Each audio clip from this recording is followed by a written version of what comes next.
आपको सुना देते हैं पंजाब पहुंचने पर इस पूरे भारत जोड़ो यात्रा के अकाली दल कैसे हमला बोल रहा है गांधी परिवार पर। सुनिए फिर चर्चा आगे लिए चले। ਜਿਹੜੇ ਕਾਂਗਰਸੀ ਭਾਜਪਾ ਰਾਹੁਲ ਗਾਂਧੀ ਦਾ ਸਵਾਗਤ ਕਰ ਰਹੇ ਨੇ, ਮੈਂ ਤਾਂ ਉਹਨਾਂ ਨੂੰ ਕਹਿੰਦੇ ਕਿ ਪਹਿਲੇ ਆਪ ਦੀ ਜ਼ਮੀਰ ਤੋਂ ਤੁਸੀਂ ਸਵਾਲ ਕਰੋ ਕਿ ਜਿਸ ਗਾਂਧੀ ਖਾਨਦਾਨ ਨੇ ਪੰਜਾਬ ਦੇ ਟੋਟੇ ਕੀਤੇ, ਟੁਕੜੇ ਪੰਜਾਬ ਕਰਕੇ ਰਾਜਸਥਾਨ, ਹਰਿਆਣਾ, ਹਿਮਾਚਲ ਕੀ ਕੁਝ ਪੰਜਾਬ ਨੂੰ ਕਿੱਥੇ ਕਰਕੇ ਛੱਡਦਾ, ਇਹਦੀ ਜਵਾਹਰ ਲਾਲ ਨਹਿਰੂ ਇਹਦੇ ਪਰਦਾਦੇ ਦੀ ਦੇਣ ਸੀਗੀ। ਇੰਦਰਾ ਗਾਂਧੀ ਨੇ ਜੇ ਦੋ ਵੱਡੇ ਹਮਲੇ ਪੰਜਾਬ ਦੇ ਉੱਤੇ ਹੋਏ ਨੇ, ਸਾਡੇ ਧਾਰਮਿਕ ਸਥਾਨਾਂ ਦੇ ਉੱਤੇ ਹਮਲਾ ਇੰਦਰਾ ਗਾਂਧੀ ਟੈਂਕਾਂ ਤੋਪਾਂ ਦੇ ਨਾਲ ਦਰਬਾਰ ਸਾਹਿਬ, ਅਕਾਲ ਤਖਤ ਸਾਹਿਬ ਢੇਰੀ ਕਰਨ ਵਾਸਤੇ ਕੋਈ ਕਸਰ ਨਹੀਂ ਛੱਡੀ। ਪਿਓ ਇਹਦਾ ਜਿਹਨੇ ਕਤਲੇਆਮ ਕੀਤੇ, ਇਸ ਗਾਂਧੀ ਪਰਿਵਾਰ ਨੇ ਜਿੰਨੀ ਦਹਿਸ਼ਤ ਪੰਜਾਬ ਤੇ ਸਿੱਖਾਂ ਦੇ ਉੱਤੇ, ਇਹਨੂੰ ਅੱਜ ਤਾਈਂ ਇਸ ਪਰਿਵਾਰ ਨੇ ਮਾਫੀ नहीं ਮੰਗੀ।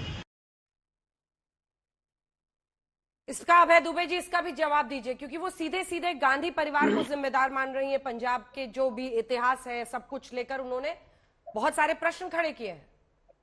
अंजना जी देखिए, दोनों बातों का, सुधांशु जी भी और उनका भी इतिहास साक्षी है। कांग्रेस पार्टी के नेताओं ने सत्ता की अपेक्षा देश आगे रखा है। सबसे पहली शहादत महात्मा गांधी की हुई। वो भारत के विभिन्न भाषा, भूषा, भेषज, धर्म, संस्कृति, संस्कार को एक रखना चाहते थे, इसलिए उन्होंने अपनी शहादत दी। उसके बाद इंदिरा गांधी जी ने दी। इंदिरा गांधी जी भी चाहती तो कह सकती थी कि ना वहां कोई आया है ना घुसा है, मगर उनकी प्राथमिकता क्या थी? उनकी प्राथमिकता थी कि जो खलिस्तान की मांग उठ रही थी, जिस पर उस समय के राष्ट्रीय स्वयंसेवक संघ ने उस घटना के बाद जो लेख लिखा है, मैं उसका उल्लेख नहीं करना चाहता उन्होंने, लेकिन इंदिरा गांधी की बहुत बुरी प्रशंसा की। नानाजी देशमुख के लेख पढ़ लीजिएगा आप। तो ये इंदिरा गांधी जी के पास अवसर था, जैसे आज भारतीय जनता पार्टी का नेतृत्व चीन के लिए कहता है ना वह कोई आया है ना घुसा है। हम चाहते थे देश की एकता और अखंडता को बरकरार रखना, और जो बाद में हिंसा हुई उसके लिए समूची कांग्रेस पार्टी ने क्षमा मांगी, शहीद सोनिया गांधी जी और प्रधानमंत्री, हमारे तत्कालीन प्रधानमंत्री मनमोहन सिंह जी ने। कांग्रेस पार्टी ने देश की एकता और अखंडता के लिए अपने प्राणों को बलिदान दिया, इसलिए राजनीतिक उद्देश्यों की प्रतिपूर्ति के लिए कोई भी आरोप लगाए। सुधांशु त्रिवेदी जी क्या गलत कहा मैंने बताइए। 1943 का वो इतिहास उठाकर देख लीजिए। वीर सावरकर जी ने मुस्लिम लीग के साथ सरकार नहीं बनाई, और क्या था, हमारी सरकारें बनी थी 39 के समय में, सारे दौर में, लेकिन हमने बरतानिया हुकूमत के खिलाफ शंखनाद किया और सारी सत्ताओं को त्याग दिया। उसके बाद आप लोगों ने फजलुल हक के साथ सरकार बनाई, जो पहले मुस्लिम लीग के साथ थे। उसके बाद उन्होंने अपनी प्रजा पार्टी बना ली थी, और सावरकर जी ने मुस्लिम लीग के साथ दोनों प्रांतों में सरकार बनाई। उतना तो ठीक है साहब, 2012 में भी आपने सरकार यहाँ स्थानीय निकाय की नागपुर में मुस्लिम लीग के साथ बनाई, और यहाँ उदाहरण देते हमको पाठ पढ़ाते हिंदू धर्म का। क्या ये सही नहीं है कि सैफुल्ला फारूक दुर्दांत आतंकवादी कश्मीर का, कश्मीरी पंडितों का हत्यारा, जिसको सजा हुई 10 साल की, उसको आपने कश्मीर में वार्ड नंबर 33 से टिकट दिया।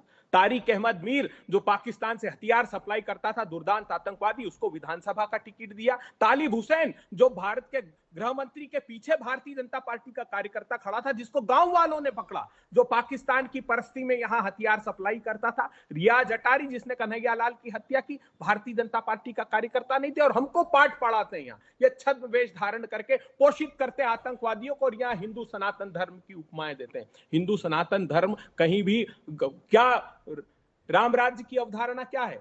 देहिक भौतिक देविक तापा, राम राज नहीं कहूं भी आपा, सब नर करही परस्पर प्रीति, चली सर्व धर्म सुरत श्रुत नीति। अर्थात सभी लोगों में कोई बीमारी, कोई रोग नहीं था, सभी लोग अपने अपने धर्म का पालन करते थे, और आपस में वैमनस्य रहित समाज में जिस प्रकार रहा जाता रहते थे। मुझे आज दुख हुआ, संगीत रागी जी ने कहा वनवासी कैसे साहब? आदिवासी हैं, अनादि काल से जिनका भारत पर हक है वो आदिवासी लोग हैं। हमारे एक सांसद ने बहुत अच्छी व्याख्या लोकसभा में की है। उन्होंने कहा भगवान प्रभु श्री राम जब वन में गए थे वन गमन के लिए, तो वो वनवास किया उन्होंने, लेकिन जहाँ शबरी ने उनको फल खिलाया वो आदिवासी थी। आप ये भी विभेद करना चाहते हैं, आप आदिवासी समाज से उनका हक नहीं। अभय जी, राहुल गांधी जी कहते हैं, जी आप वही बात कह रहे हैं जो क्रिश्चियन मिशनरीज इस देश के लिए बोलते हैं। अभय जी आप वही बात कह रहे हैं जो क्रिश्चियन मिशनरी ने इंडिजेनिटी को लेकर के इस देश में बयान दिया है। आपको मालूम शायद नहीं है कि भारत सरकार ने यूएन में